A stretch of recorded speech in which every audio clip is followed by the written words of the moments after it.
Bonjour et bienvenue dans cette vidéo que j'ai appelée La Bible enseigne quoi faire ou pas. Pour ceux qui diraient que Dieu ou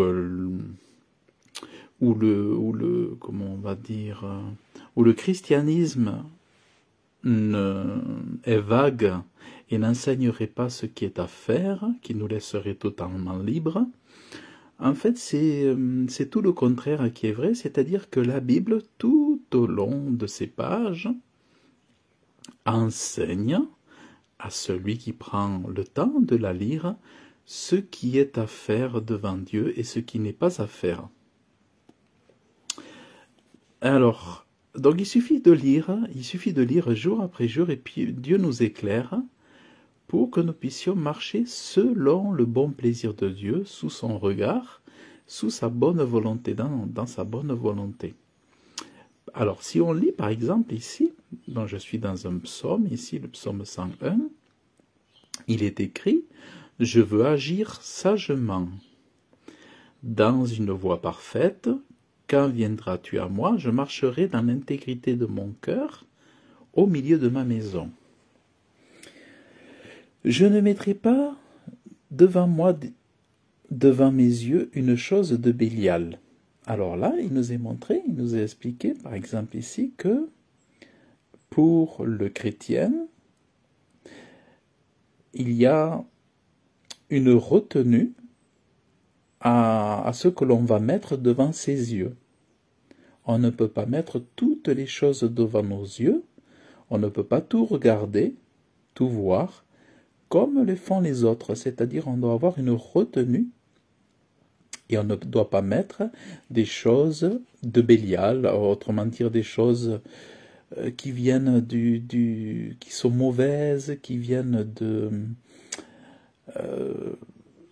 qui vont nous souiller, qui vont être perverses, qui vont être sales, des choses du diable, quoi, en fait, qui sont à d'autres dieux, ou des choses de démons.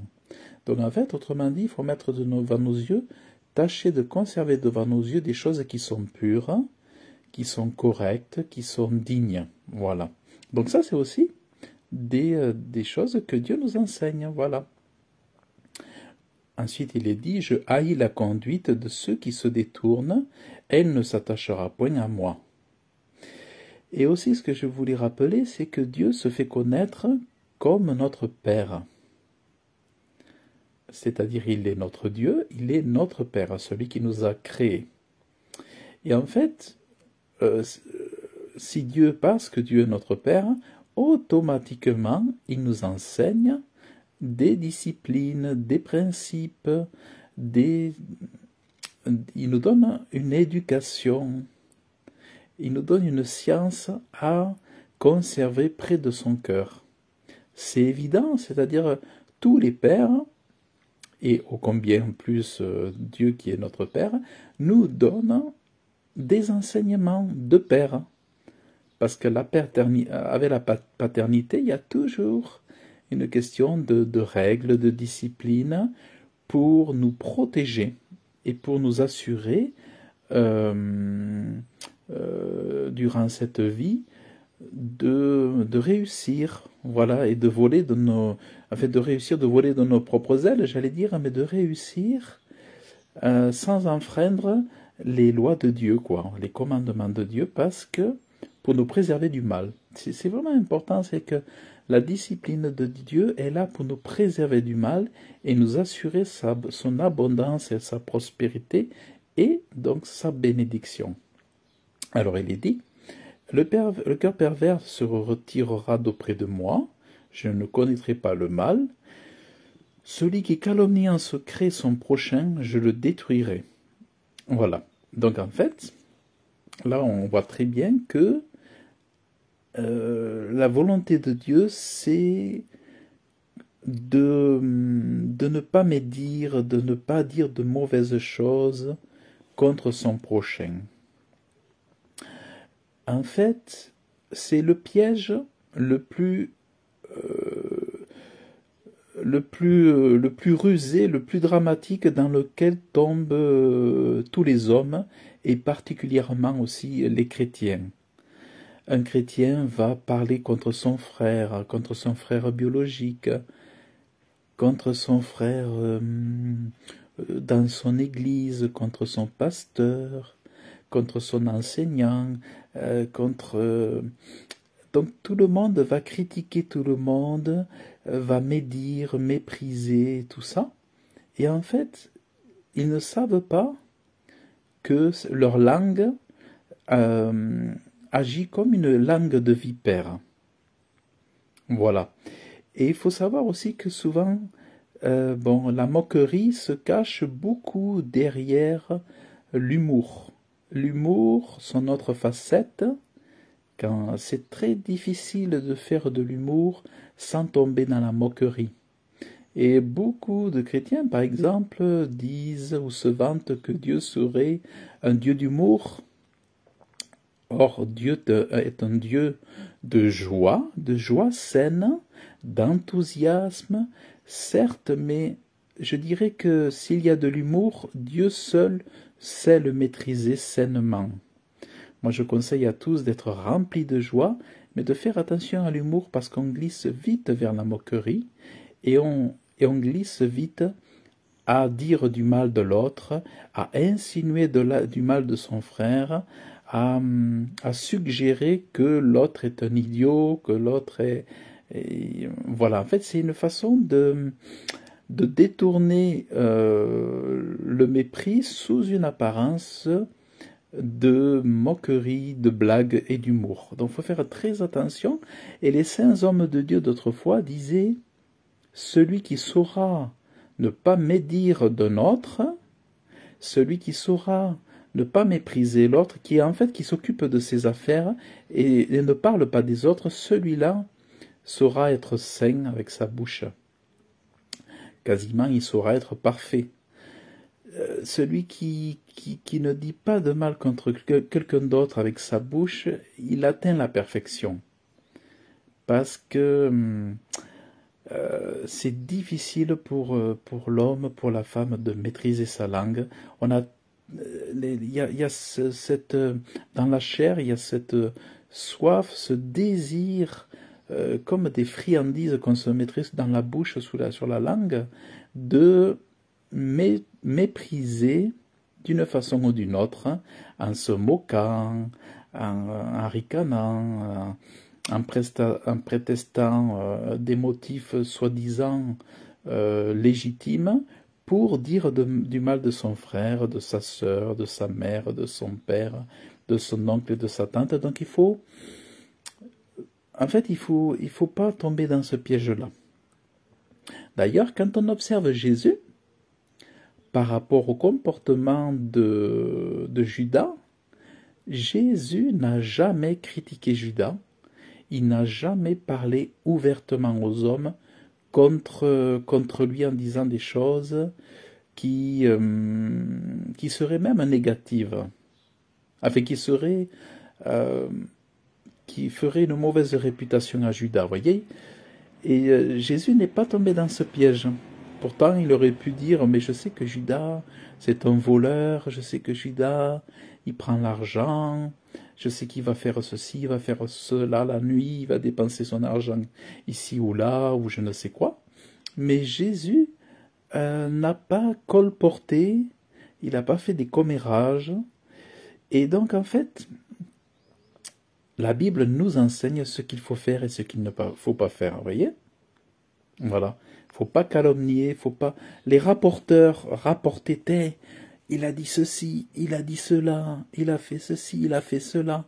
Ça, c'est les colportages, c'est des choses qui ne plaisent pas à Dieu et qui nous souillent, qui nous salissent.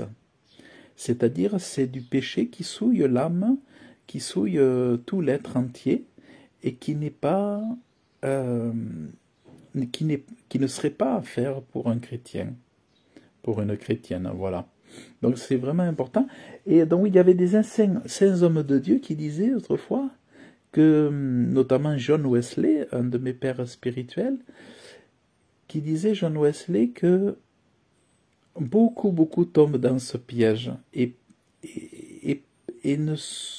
n'estiment pas cela comme mal, alors que c'est un mal.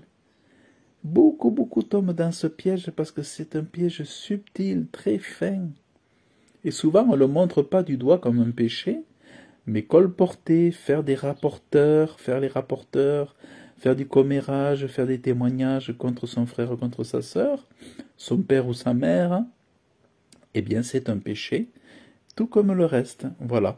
Donc vous voyez, la Bible nous enseigne, et plus nous allons la lire, plus elle va nous enseigner des choses desquelles il faut prendre de la distance, des choses desquelles il faut se retirer, des choses vers lesquelles il faut aller.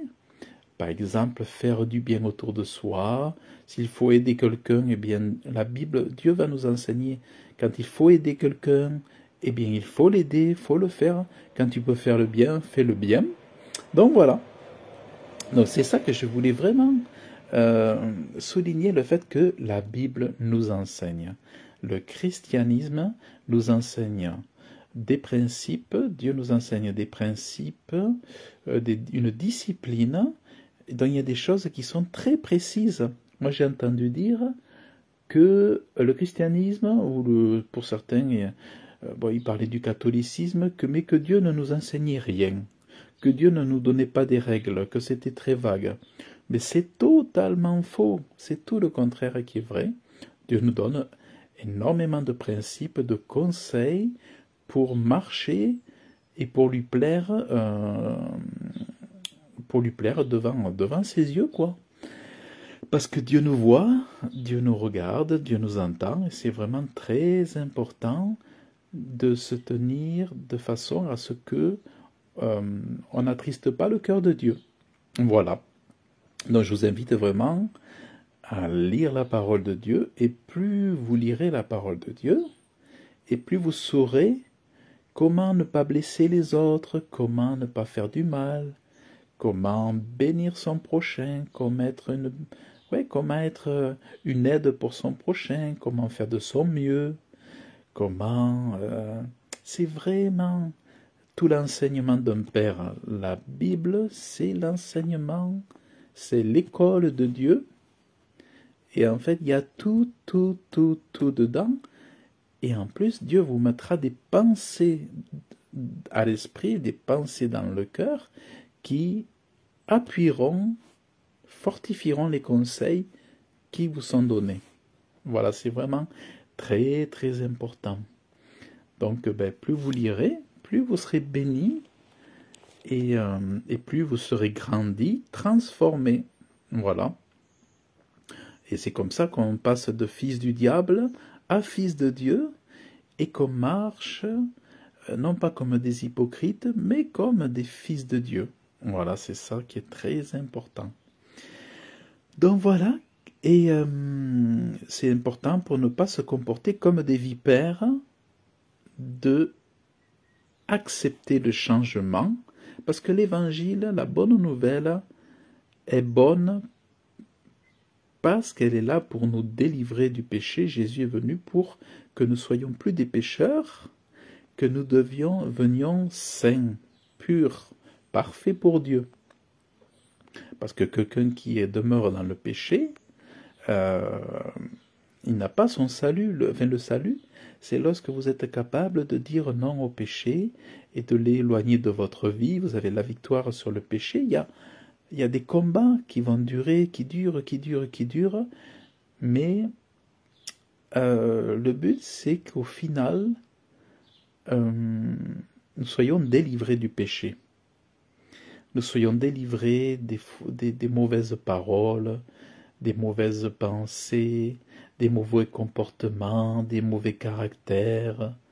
L'idée, c'est que être sauvé, ça veut dire être sauvé pour que ce changement ait lieu, que nous soyons vraiment des nouvelles personnes, avec une nouvelle identité.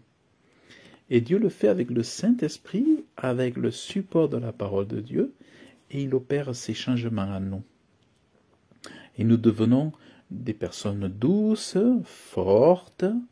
C'est vraiment important d'être doux, d'être fort, d'être aimable, d'être intelligent et d'être à la ressemblance de Dieu. Voilà, c'est vraiment ce que je souhaite aux enfants de Dieu, c'est d'être à la ressemblance de Dieu et de prier Dieu qu'il nous donne d'être comme